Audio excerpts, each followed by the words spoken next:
any child in to study GCSE when they're 14 years old. So 17% of free schools do not put kids into GCSE. In 2014, 13% fewer children chose GCSE across the board, and last year 1,500 fewer children did Art A-level. So you can see the effect of the various things that are going on in arts in schools.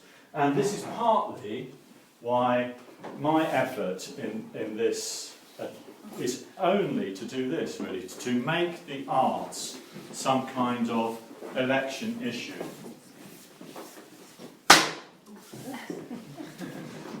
The economy of the arts is huge.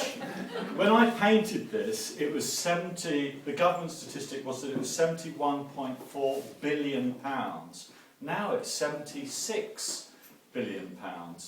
And that means that those children who are not being put into GCSE art, who are not taking that A-level art, are not being given access to this huge economy, which, even if you're a conservative, you're an entrepreneur, seems to be a ridiculous state of affairs.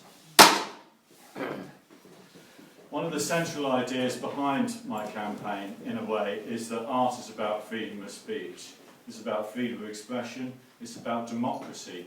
If you teach kids, and I was doing this the other day to 14-year-olds, if you give kids something to draw in a room, you will get as many different perspectives on what there is in that room that you've set them to draw as there are children in the class. And it teaches kids, they look at these different perspectives, they look at these literally different points of view, and they understand that they are somehow negotiating the future in that conversation.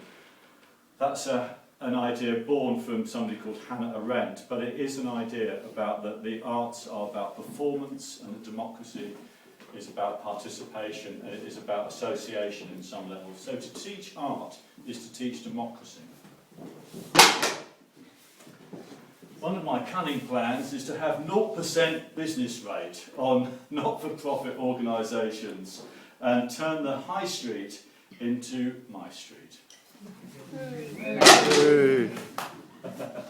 So here are these statistics again then, really. Although I've written 1,100, it's actually 1,500. So the arts are worth 71.4 billion to the economy.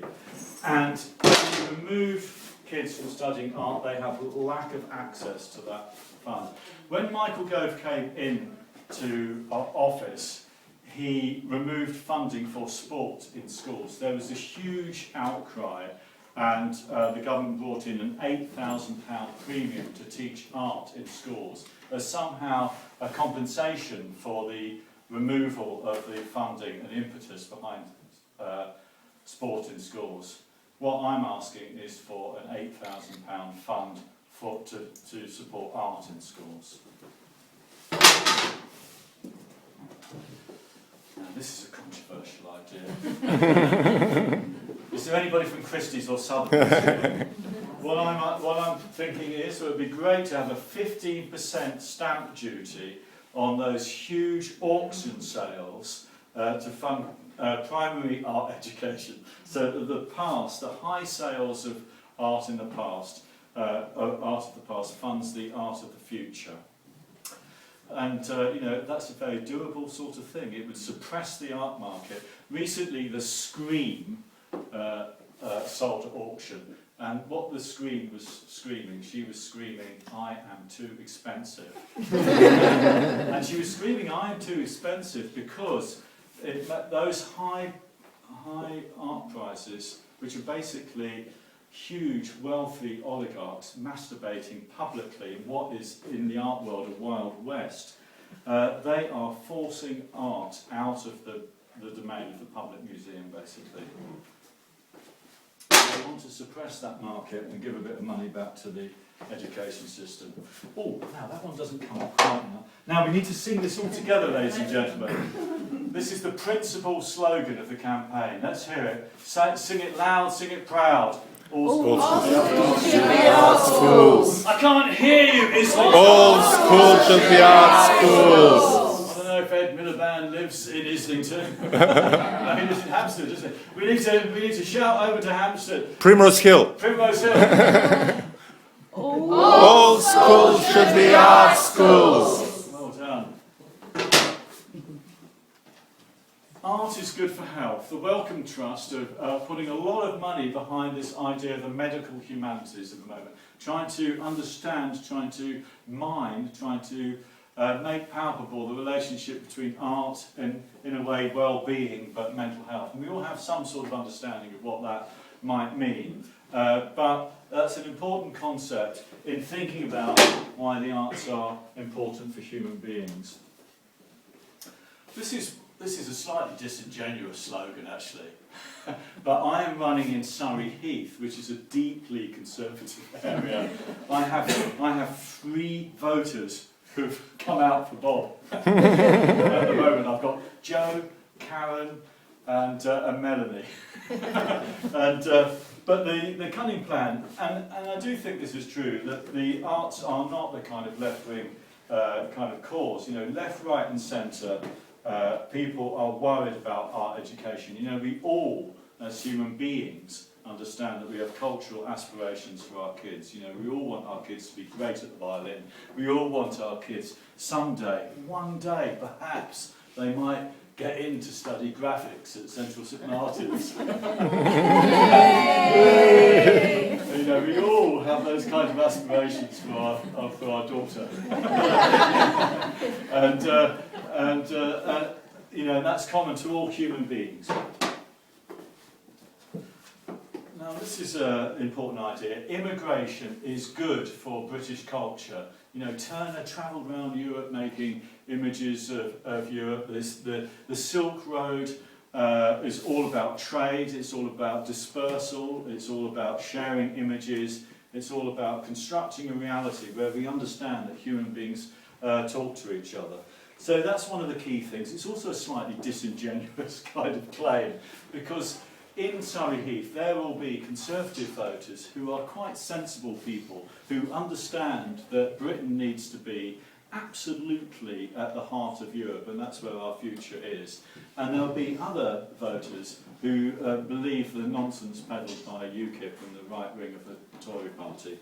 And so this is to say to people, you know, this campaign is pro-Europe and it is pro-international discourse.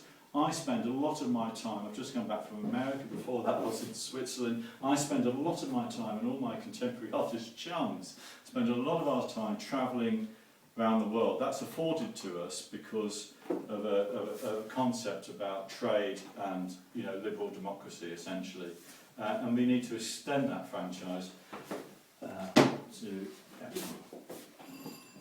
One of the things about the campaign is that it's about hope, ladies and gentlemen. In the 1930s, Roosevelt, in the depth of a depression, in a difficult time, Roosevelt put money into the arts, and all those artists then became icons of American art in the 1950s. And then in the 1950s, the CIA recognised this, stole the concept of modern art away from France, and constructed a kind of world which we kind of all understand. So art is about hope, essentially. So I want to ask you, are you Bob-optimistic? Yes! So how are we? Now, here we are. So we ought to have arts on prescription. So libraries should lend everything. Art, money. If libraries lent money, we wouldn't have payday lenders. They should lend books, they should free cycle clothes, and theatre tickets should be on demand at your local library. If you're a bit depressed, your doctor ought to be able to say, why don't you go to the opera this evening? How would we do that? Well, we would have the buy two, give one away free to the theatre ticket prescription scheme. So, and it would be a bit of software. So when you bought a ticket to the theatre, when you bought a ticket to the opera, when you bought a ticket to the movies, they would ask you, would you like to contribute to the theatre, buy an extra ticket? And you would do that, and they would have a load of tickets that would be available for you at your local library. Now this is a bit of a dig. I know there are a few people from the Tate tonight. This is a bit of a dig at the public art sector. Audiences should look like taxpayers. When you pay your taxes, the taxman does not say, I don't want your taxes, you're black, or I don't want your taxes, you're from an Asian background. But audiences in Britain, and the Royal Commission showed us this, do not look like taxpayers. So that's one of the things that we need to push if we're serious about thinking about the actual value of the arts, is to think about who our audiences are. This is an absolute principle of the art party. We need to end discount codes. When your child is 14 years old, they choose 8 subjects at school. One of those subjects can be a cultural subject. And how they identify these cultural subjects is that they put codes against those subjects. There will be very few children in this country studying art and music because of these codes. So when the Conservative Party say they're putting money into various initiatives to get kids to study music or to study the arts, they are operating completely at the margins. And there'll be absolutely no child as part of their 8 subjects studying art, music, dance and drama. Not one. And that is because of these codes. That is madness. The government have constructed a completely false hierarchy of subjects, which is damaging. The reason why it's really damaging is not because art is a good thing to have or it's a nice thing to study. It is because in the 21st century the economy is completely changing, and that understanding how images work, understanding the relationship between where things exist in a space is a really important thing to get to grips with. I went to a presentation by this group called the Digital Schoolhouse the other day. And they said, and they are leading at the vanguard of this idea of teaching kids coding in schools, which is one of the things that Michael Gove would like to roll out across the school curriculum. They said that even they can't really teach it because they are computer people and they don't draw. And then they bring in artists who can draw, but the artists who can draw don't understand the computer coding. Basically, teaching computer coding is like teaching coordinates, essentially.